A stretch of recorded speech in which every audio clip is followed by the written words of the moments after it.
음주 폐호대 공유 드리겠습니다. 제가 이번 주 읽은 논문은 Catastrophic Failure of LLM Unlearning via Quantizations이라는 논문이고요. 작년 아이클레어에 붙은 논문입니다. 간단하게 논문 요약 먼저 드리면은 이 논문에서 얘기하고자 하는 게 저희가 많이 쓰는 퀀타이제이션이라는 방법이 이제 풀 프리시션 기준으로 언러닝에 성공한 것처럼 보이는 LLM을 무력화시킬 수 있고 퀀타이제이션 방법을 이용하면은 지식을 다시 복구시킬 수 있다라고 주장을 하고 있고, 이런 취약점이 생기는 이유가 비교적 작은 웨이트로 파인튜닝을 해오던 그런 관례 때문이라고 하고, 그래서 이를 완화하려고 이 SUR이라는 새로운 기법을 제안까지 하는 그런 논문입니다. 그래서 먼저 백그라운드부터 소개 드리면은 이제 기존 LLM이 사전학습 때 학습한 카피라이트나 프라이버시, 함풀 콘텐트 같은 이런 컨텐츠들을 지워야 되는 요구가 꾸준히 있었는데, 이런 데이터를 없앤 새로운 클린 데이터로 처음부터 트레이닝 하기에는 어려움이 있습니다. 그래서 파인튜닝 방식으로 그레디언트 어센트나 MPO 같은 방법으로 해결하려는 시도들이 있었습니다. 이런 언러닝 방식들을 이제 평가를 하기 위해서 벤치마크들이 여러 개가 있는데, 기존 벤치마크에서는 이런 지우고자 하는 데이터가 지워졌는지 아니면 출력만 제한되는 것인지 구분하지 못합니다. 그래서 실제로 지금 현재 벤치마크에서는 이런 방법들이 되게 잘 언러닝하고 있다라고 보고가 되고 있지만, 이 논문에서는 퀀타이제이션이라는 방법을 이용하면 다시 복구가 되기 때문에 실제로는 잘 복구가 되지 않는다라고 주장을 하고 있습니다. 그래서 실제 프로블럼 같은 경우에는 디플로이먼트를 할 때 저희 그 용량을 줄이기 위해서 퀀타이제이션이라는 기법을 적용해서 배포를 하게 되는데, 이 퀀타이제이션 이후에 언론된 지식이 재생산되는 현상이 관측이 됩니다. 예를 들어서 어떤 데이터를 러닝을 한 LLM이 있을 텐데, 그 LLM에 대해서 그 지식에 대해서 물어봤을 때 원래는 대답을 했던 거를 론러닝 방법을 이용해서 이제 지웠을 때는 제대로 잘 이제 없어진 것처럼 답변을 하지만, 퀀타이제이션 방법을 이용해서 크기를 줄였을 때는 다시 원래 답변하지 않아야 했던 그런 지식들을 다시 답변하는 모습을 관찰했다고 합니다. 그래서 이거에 대한 원인을 생각해 보면은 이 포스트 트레이닝 퀀타이제이션이라는 방법이 학습이 모두 끝난 뒤에 각 웨이트 블럭을 퀀타이제이션 펑션 Q를 이용해서 이산적인 값으로 매핑하는 방식으로 동작하게 되는데, 이때 요 델타라고 부르는 퀀타이제이션 빈에 속하는 모든 값이 동일한 퀀타이즈드 밸류로 뭉개지게 됩니다.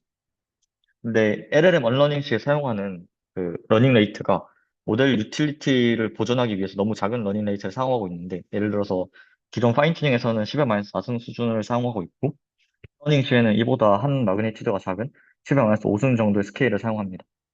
그래서 이 언러닝 때 변화하는 웨이트가 크지 않고, 그렇기 때문에 이 언런된 모델과 폴겟한 모델의 그 매그니튜드가 비슷해지는, 그래서 퀀타이제이션 했을 때 이제 별 차이가 안 나게 되는 현상이 발생하게 됩니다. 그래서 이게 크기가 별로 차이가 안 나기 때문에 퀀타이제이션 때 사용되는 델타가 커지면은 대부분의 파라미터가 같은 퀀타이제이션 빈에 들어와서 애초에 폴겟 한 게 언런 거랑 비슷하게 돼서 폴겟 논리지가 복구된다라고 하는 방식으로 해석을 하고 있습니다. 그래서 이 PTQ를 사용할 때 발생하는 문제를 해결하기 위해서 가장 나이브한 방법으로 생각을 할 수 있는 게 그냥 러닝 레이트를 키우면 됩니다. 근데 이 러닝 레이트를 단순히 키우기만 하면은 전체 모델 유틸리티가 감소를 하게 되고 저희가 원하는 언러닝이 안 되게 됩니다.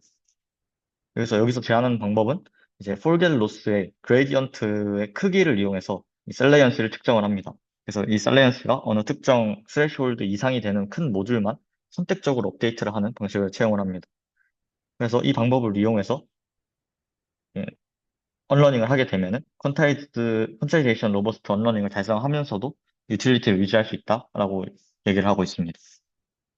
그래서 이 방법을 이제 실험적으로 보이기 위해서 실험을 하는데, 이제 먼저 매트릭을 4개를 사용하는데, 이제 M1과 M2 같은 경우에는 이제 그 지워야 되는 데이터에 관한, 지워져야 하는 데이터를 얼마나 이거를 외우고 있나 아니면 논리지를 얼마나 외우고 있냐 부분에 대해서 평가를 하고 있고, 요거 같은 경우에는 로지 스코어로 평가를 합니다.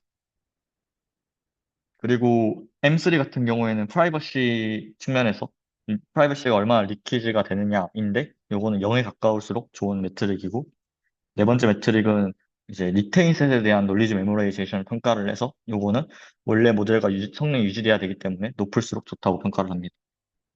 데이터셋 같은 경우에는 뮤즈를 대표적으로 사용을 했고, 두 가지 모델, 라마2와 ICLM이라는 두 가지 모델을 사용해서 평가를 합니다.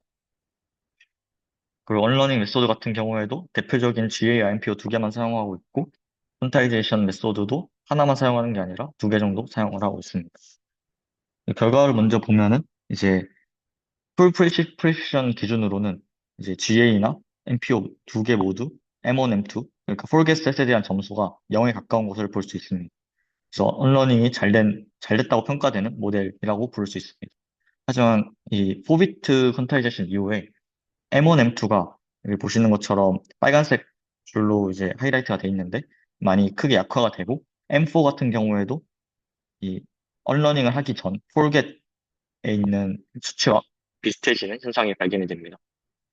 하지만 8비트 같은 경우에는 대체로 풀 프리시전과 비슷한 성능을 유지하는 것으로 봐서 이 퀀타이제이션 방법이 퀀타이제이션 빈의 크기가 이거를 결정한다고 보는 것에 조금 주장에 힘을 실어주는 결과를 얻을 수 있습니다.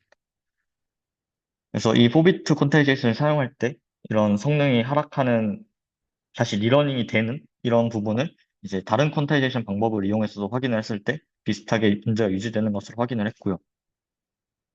그래서 여기서 제안하는 SUR이라는 방법을 적용했을 때는 이제 4비트 퀀타이제이션 이후에도 포게팅 약화가 줄어든다라고 실험적으로 보였습니다. 그래서 여기 표에서 수치를 보시면은 이 SURE를 적용했을 때 기존 퀀타이제이션을 적용했을 때보다 M1, M2의 증가 정도가 덜한 것을 확인할 수 있고, M3 같은 경우에도 이제 크게 차이가 안 나는 것을 확인할 수 있습니다. 하지만 모델 유틸리티 측면에서 트루스풀리스나 팩추얼리티 같은 이런 수치들이 많이 흔들리는 것을 확인할 수가 있는데, 그래서 논문에서는 어, 이 퀀타이제이션을 강화하는 것 자체가 유틸리티와 트레이드오프가 발생한다라고 주장을 하고 있습니다. 그래서 결론적으로는 이 논문에서는 유틸리티 프리저빙 얼러닝이라고 부르는 GA나 MPO에 리테인 레귤러라이제이션을 붙인 이 부분을 했을 때 이 얼러닝이 잘 된 것처럼 보이는 그런 부분이 있는데, 이게 포비트 퀀타이제이션을 이용하면 지식이 다시 복구된다. 그러니까 제대로 언론이 안 됐다라고 얘기를 하고 있고, 여기서 SUR이라는 새로운 언러닝 방법을 제안하면서 이런 특정 부분만 큰 어닝 레이트로 업데이트 해야 된다라고 주장을 합니다. 공유드릴 내용이 여기까지입니다.